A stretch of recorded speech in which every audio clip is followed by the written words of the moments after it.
Quero convidar você a abrir a sua Bíblia em 1 Pedro, capítulo 1, para que nós possamos ler os versos 1 e 2. 1 Pedro, capítulo 1, versos 1 e 2. Abra aí sua Bíblia eletrônica, sua Bíblia de papel, para a gente poder compartilhar, e eu quero compartilhar com você motivos para nós nos alegrarmos, sabe? Eu estou aqui com a nossa camisa tema, né, do nosso aniversário, que vai acontecer essa semana. Essa semana nós vamos fazer algumas ações, nós vamos no lar dos velhinhos, nós vamos levar ali vários kits, né, de higiene para aqueles idosos, vamos deixar uma carta da igreja, uma mensagem evangelística para eles.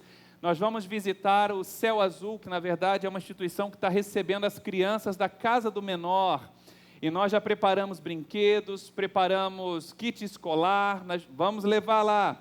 E o objetivo, nós vamos contar uma história para aquelas crianças e vamos também deixar uma mensagem da palavra de Deus para elas. Nós vamos na cooperativa de recicláveis, né? Pessoas que trabalham com reciclagem. E lá nós vamos também deixar um cupcake, nós vamos deixar ali uma mensagem da palavra de Deus para eles. Né? Nós vamos mais aonde? No Banco Santander, lá do CEAGESP, a agência abriu a porta e nós vamos lá levar a palavra de Deus, e nós vamos deixar ali um cupcake, nós vamos na UBS da Vila Aro e da Vila Hortência, e nós vamos deixar ali também a palavra de Deus para eles. E no sábado, né, tem mais algum lugar que eu esqueci?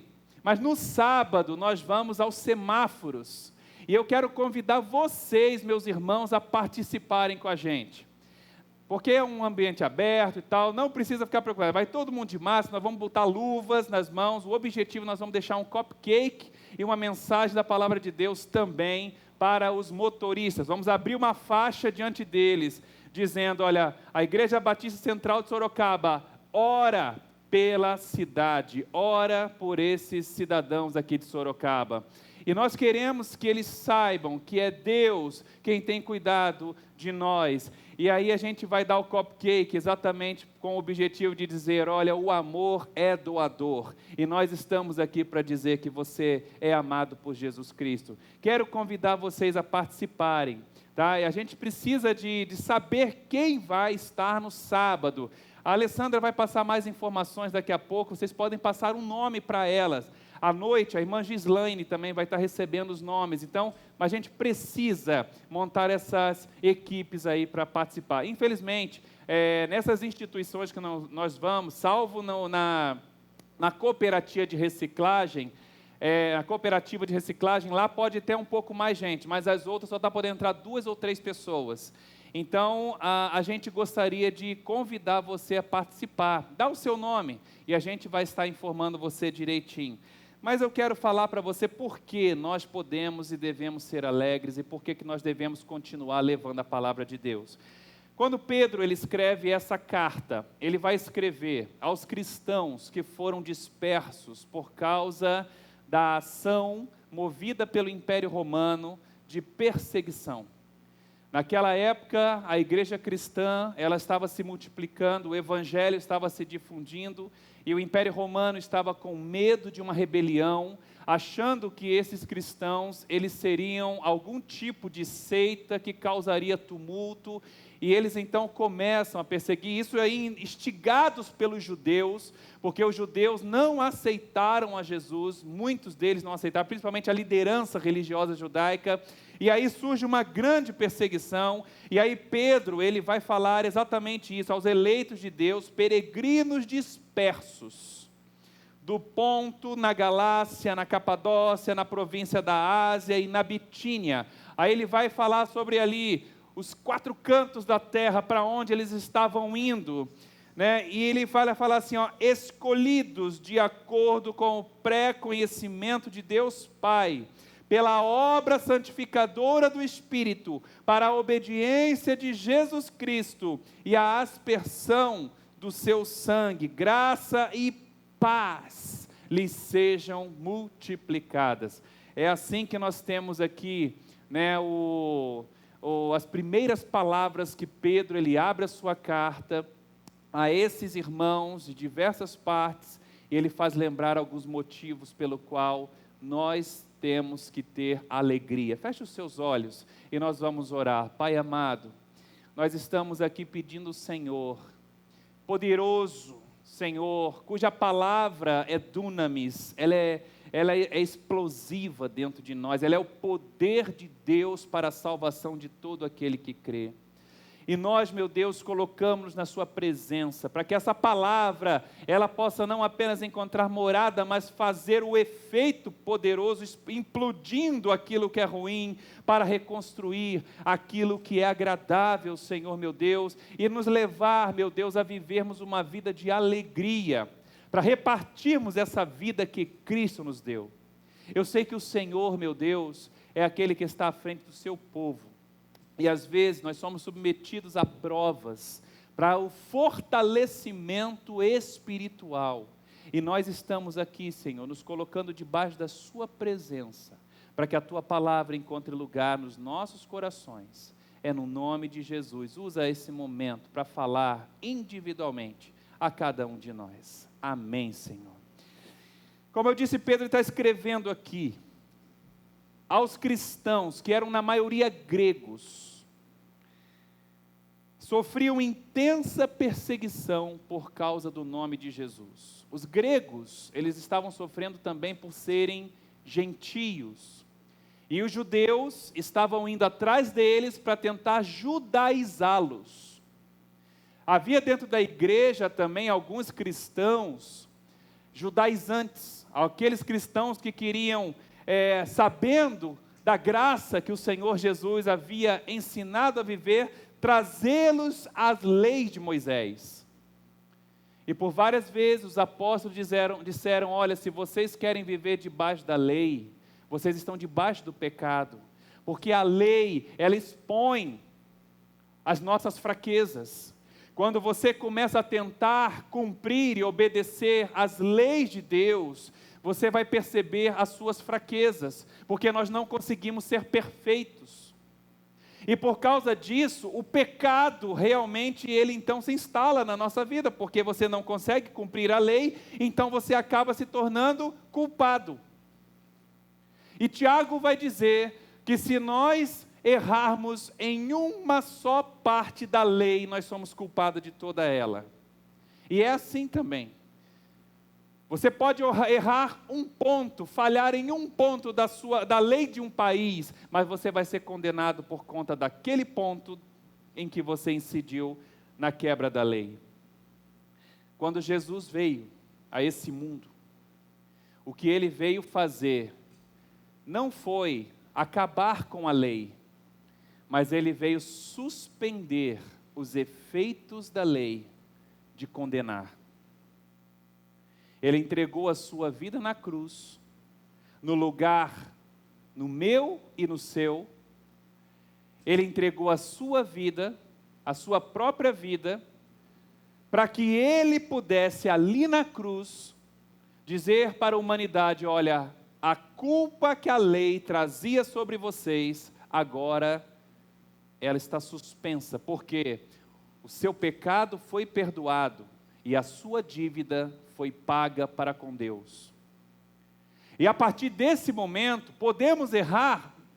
Podemos. Temos liberdade para pecar? Não. Por mais que a gente possa acabar caindo e pecando, não é? Não significa isso que o sacrifício de Jesus tenha nos dado liberdade para viver no pecado, porque na verdade, quando nós escolhemos viver o pecado, nós estamos escolhendo rejeitar aquilo que Jesus fez por nós. Agora, quando eu amo a Jesus, eu não quero mais pecar. Mas aí a Bíblia diz, mas se alguém pecar, nós temos um advogado diante de Deus, que intercede por nós, Jesus Cristo. Portanto, o pecado pode até acontecer nas nossas vidas, mas precisa ser isso um acidente, e não uma rotina. Sabe, eu estava num trajeto, queria chegar em tal lugar, mas de repente eu perdi o controle e bati. Quer dizer, eu não queria bater, pode acontecer um acidente. mas o meu trajeto é um só, é Cristo. É exatamente isso que a palavra de Deus está dizendo para a gente, ou seja, Jesus removeu os efeitos da lei, Ele trouxe a nós o Espírito Santo para nos ajudar a ficarmos firmes no trajeto, para que a gente não incorresse mais em condenação. Isso é maravilhoso. Então há um motivo para nós nos alegrarmos. Começando aqui de baixo para cima, na palavra do apóstolo Pedro, ele fala que a aspersão do sangue de Jesus, sabe, foi uma das razões, né, pelas quais nós estamos hoje podendo viver em paz com Deus. E quando a gente fala de aspersão, é exatamente isso, é perdão. Nós fomos perdoados, é o nosso pecado que nos afasta de Deus, foram nossos atos de desobediência que nos levaram para fora do jardim de Deus. Mas graças a Deus, através de Jesus Cristo, nós recebemos uma nova oportunidade para a restauração daquilo que foi quebrado. E isso é motivo de nos alegrarmos, porque nós vimos que Deus não desistiu de nós. Nós não estamos sozinhos, só ficamos sozinhos se quisermos. Deus não desistiu de nós, Deus não abandonou o homem que Ele criou, Deus não abandonou-nos por causa do nosso pecado, mas pelo contrário, Ele providenciou uma solução. E quando nós olhamos a palavra de Deus, a Bíblia fala sobre o que é a aspersão do sangue, é quando no altar do Senhor, o pecador ele levava aquela ovelhinha, aquele cordeirinho, e aquela ovelhinha representava a sua vida.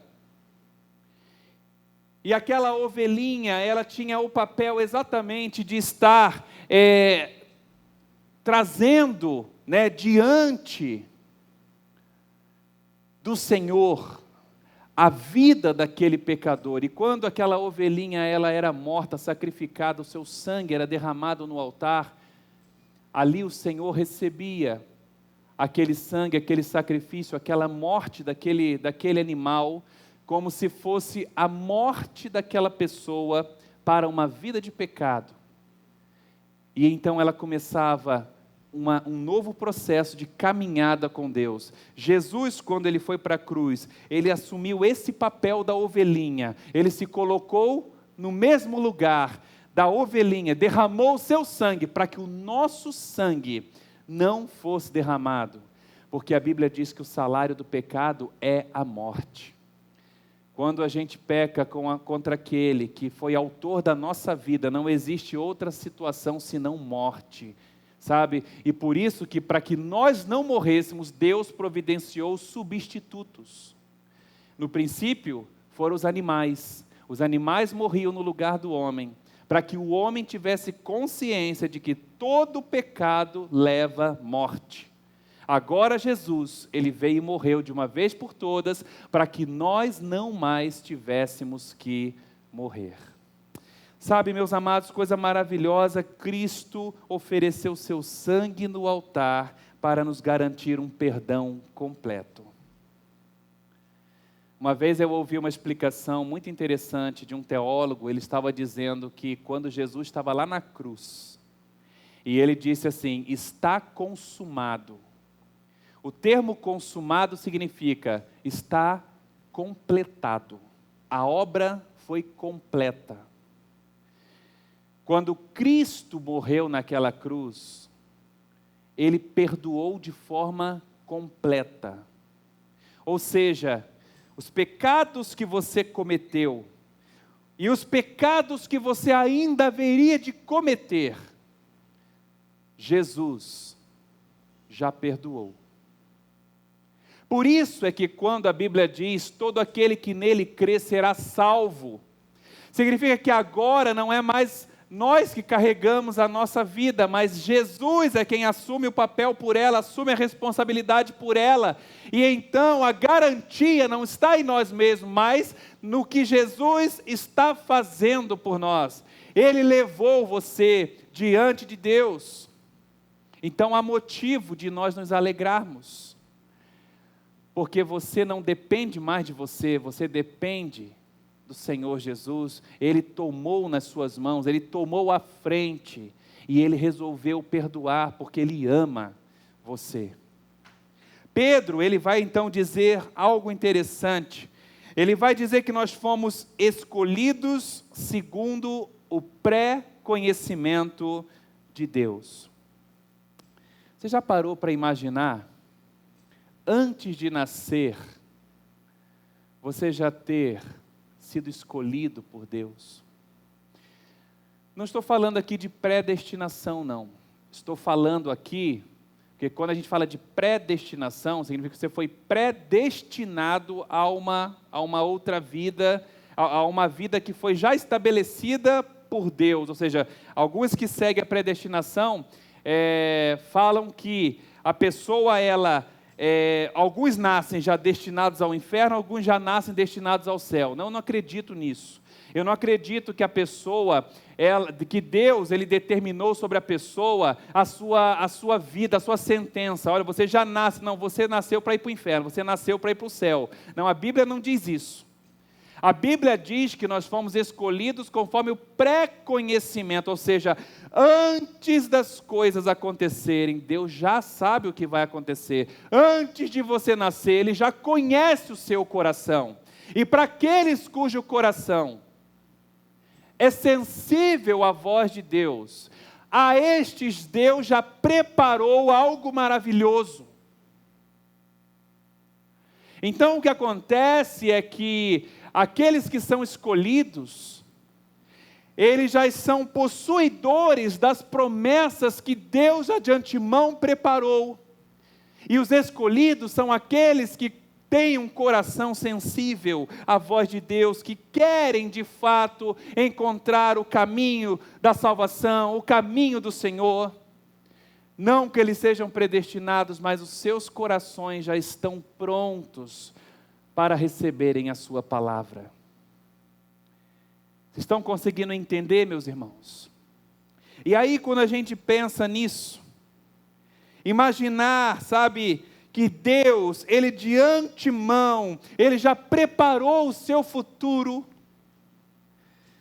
É fato que existem pessoas que jamais abrirão seus corações para Deus, mas é maravilhoso, nós sabemos que nós, cujos corações são sensíveis à sua voz, já estávamos inseridos dentro de um plano de salvação, mesmo antes de nascermos. E isso é maravilhoso. Ele preparou já todo o caminho para que estes, cujo coração é sensível à sua voz, pudessem encontrá-lo. Sabe como que ele preparou isso? Ele botou uma referência bem grande. Ele marcou a história em antes e depois dessa referência. E todo aquele que olha para Cristo é salvo. Certa vez, o apóstolo disse que assim como Moisés levantou a serpente no deserto, para que todo aquele que olhasse para a serpente, a história fala lá que houve um período em que o povo de Israel estava meio rebelde, Deus então enviou serpentes, porque aquele povo só sabia reclamar, só sabia se queixar, e as serpentes começaram a picar, algumas pessoas morreram, mas Deus disse: olha, Moisés, faça uma referência, faça uma figura, uma imagem, para que todo aquele que olhar para aquela imagem, seja livre da serpente, seja curado das suas picadas. Porque na verdade o que Deus estava querendo mostrar para o povo é que às vezes nós ficamos tão olhando para o nosso umbigo, sabe, olhando só para nós mesmos, só para as nossas atitudes, só para nossas vidas, nos preocupando apenas consigo mesmo, que o que leva a isso é morte. E aquelas pessoas morreram exatamente porque elas não conseguiam vislumbrar a glória de Deus, não conseguiam ver o quanto Deus estava fazendo à sua volta. Deus havia aberto o mar vermelho, Deus havia libertado, sabe, de uma perseguição cruel que os egípcios vinham atrás para prendê-los, para matar alguns. Deus havia dado água para eles, alimento. Deus mandou codornizes, que eram a carne que eles tanto reclamavam. Deus acompanhava eles numa coluna de nuvens durante o dia para protegê-los do sol. À noite, fogo para esquentar aquele povo, porque no deserto é frio. Em todo o tempo Deus acompanhava, mas aquele povo só sabia reclamar, só olhava para dentro de si mesmo. E aí Deus, ele falou, olha, quem olhar para aquela referência, vai ser liberto das picadas, vai ser salvo das serpentes. Deus estava querendo que o povo olhasse para fora. E agora Deus levantou Jesus. Jesus é aquela pessoa que hoje é a bandeira que Deus levantou para que qualquer que olhar por ela, para ela seja salvo. É interessante nós olharmos isso. Deus preparou o caminho, Deus preparou a referência. E não apenas isso, Ele também preparou um novo céu, uma nova terra, para que nós pudéssemos viver a nova vida, longe de todo este sofrimento, morte, tristeza, que são resultantes do pecado. Longe de tudo isso, Deus preparou algo maravilhoso, meus irmãos. E sabe, muitas vezes nós estamos como aquele povo no deserto. Deus está nos levando para a terra maravilhosa que Ele prometeu, mas nós estamos ainda no meio do caminho murmurando, reclamando, deixando que os nossos corações, sabe, entristeçam a Deus. E Deus está dizendo para você, olhe para o que eu prometi. Jesus não mentiu, Ele disse, no mundo tereis aflições, mas tenham ânimo, eu venci o mundo. Ou seja, eu abri o caminho da vitória para vocês, eu abri o caminho de uma nova esperança, de uma nova época na vida de vocês. Então olhem para isso. Vocês estão vivendo o que é resultante do pecado humano, do pecado de vocês, mas eu estou lhes dando a oportunidade de uma nova história. E a gente deveria viver com os olhos focados nisso, o tempo todo. É isso que nos traz alegria. É sabermos que o que enfrentamos aqui é passageiro, e mesmo aqui neste mundo, Deus nos acompanha, Ele caminha com a gente.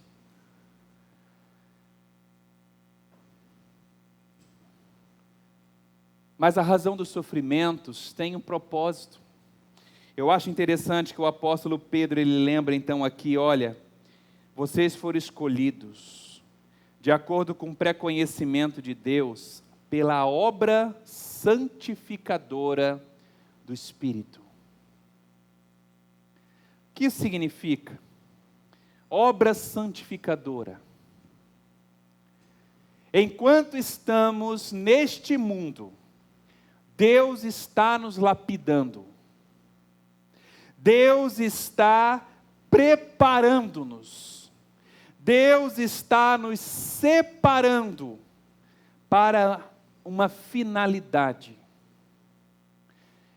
Em última instância, a Bíblia fala que nós estamos sendo preparados para nos tornarmos a semelhança de Jesus Cristo. Porque a gente só vai ser semelhante a Jesus Cristo quando alcançarmos o status em que estivermos isentos do poder e da influência do pecado.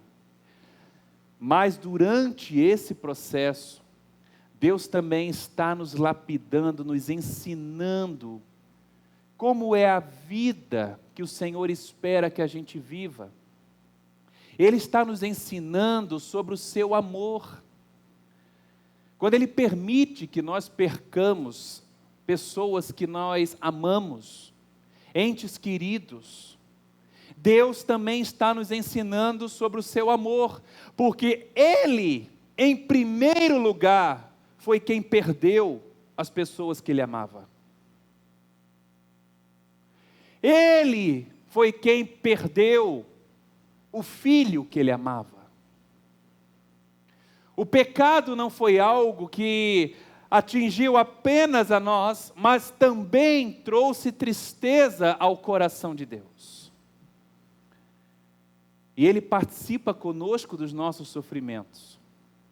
Ele participa conosco das nossas lutas. Mas Ele permite o sofrimento para que a gente entenda o efeito que o pecado causou no mundo. Mas enquanto isso, Ele está trabalhando você. Ele está te tornando melhor. Tem aquela expressão que diz que na crise a gente cresce, né? A gente sabe que quando nós passamos por momentos de dificuldade, temos que nos adaptar, nós temos que nos inovar, então é exatamente isso. Quando Deus permite, Deus está fazendo uma obra santificadora, Ele está nos lapidando, nos purificando, para que nós possamos nos tornar prontos para o uso perfeito de Deus. Deus, Ele deseja fazer parte das nossas vidas. E a gente, para isso, precisa estar sendo lapidado. Eu acho interessante, quando nós olhamos para as Escrituras, nós vemos que depois que Jesus caminhou certo tempo com seus discípulos, Ele enviou um grupo de 70 para sair e pregar o Evangelho. E Ele já avisou, olha, vocês vão chegar em algumas cidades, nessas cidades algumas pessoas não vão receber vocês vão ser expulsos. O que Ele disse? Tire a sandália dos pés e batam o pó contra aquela cidade, porque elas tiveram oportunidade, mas rejeitaram a oportunidade de Deus. Mas aqueles que os receberem, aceite ficar com eles. E aí é interessante que quando os discípulos voltam, eles vêm relatando, olha, nós em teu nome curamos, nós expulsamos demônios, nós fizemos isso e aquilo. Só que é interessante que Jesus coloca aquelas pessoas para participarem da sua obra, para que eles percebessem o quão difícil é muitas vezes você convencer o pecador a entender o quanto ele está perdido e que ele precisa se voltar para Deus. E quando Deus nos chama para participarmos do seu reino, quando Deus nos chama para podermos levar o Evangelho, é exatamente isso que Ele está mostrando. Ele poderia evangelizar o mundo inteiro com um estralar de dedos, mas por que Ele nos fez participantes? Para que nós pudéssemos entender a dimensão e os efeitos que o pecado causou no coração do homem. E isso nos tornasse ainda mais fortes, nos tornasse ainda mais preparados, porque a sua palavra, ela não tem mentido. A palavra de Deus, ela tem se mostrado verdadeira em cada fase das nossas vidas, em cada etapa da história. E nós olhamos aqui, o apóstolo Pedro, ele está lembrando a esses cristãos, a esses irmãos que estavam sendo dispersos, olha, vocês têm motivos para se alegrar, vocês foram perdoados, vocês são herdeiros de uma promessa que ainda está por vir, e vocês estão sendo guiados, orientados e trabalhados pelo Espírito Santo. Deixe Ele continuar trabalhando na vida de vocês, para que vocês estejam completamente preparados para servir ao Senhor. E Pedro, ele termina a sua palavra dizendo o seguinte: que graça e paz lhes sejam multiplicadas. Eu acho interessante esse finalzinho aqui, desse prefácio, dessa primeira parte aqui da carta de Pedro, porque na verdade, se pararmos para pensar, meus amados irmãos, se eu sou cuidado por Deus, se eu entreguei a minha vida nas mãos do Senhor, e Ele prometeu cuidar de mim, e Ele me ofereceu sua graça, ou seja, o seu favor, e isso foi demonstrado numa cruz, por que viver uma ausência de paz? Por que viver com o coração o tempo todo atribulado? Por que viver o tempo todo desanimado? Por que viver sem alegria no coração?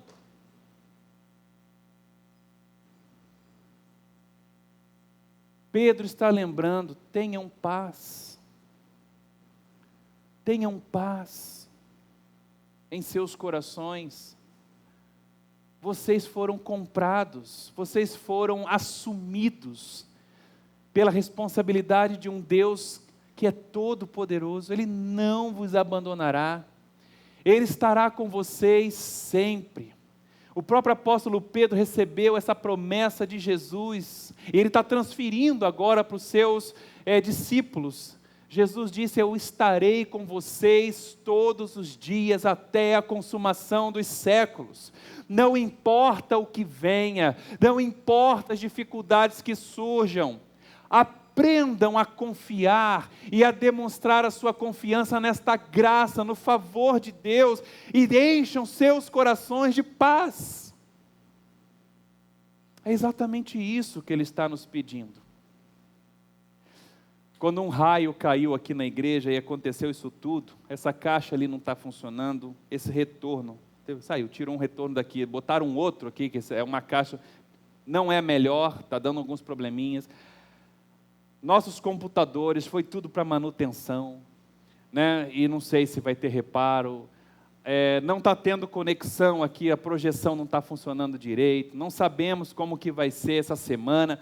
Aí a primeira coisa que a gente pensa assim: puxa, Senhor, a gente trabalhou tanto, sabe, a gente tentou se preparar tanto para as coisas, compramos isso, compramos aquilo, fizemos isso, a igreja investiu para poder as pessoas ouvirem a palavra de Deus, nós estamos prestes a realizar uma ação evangelística. Poxa, Senhor, por que Tu permitistes isso?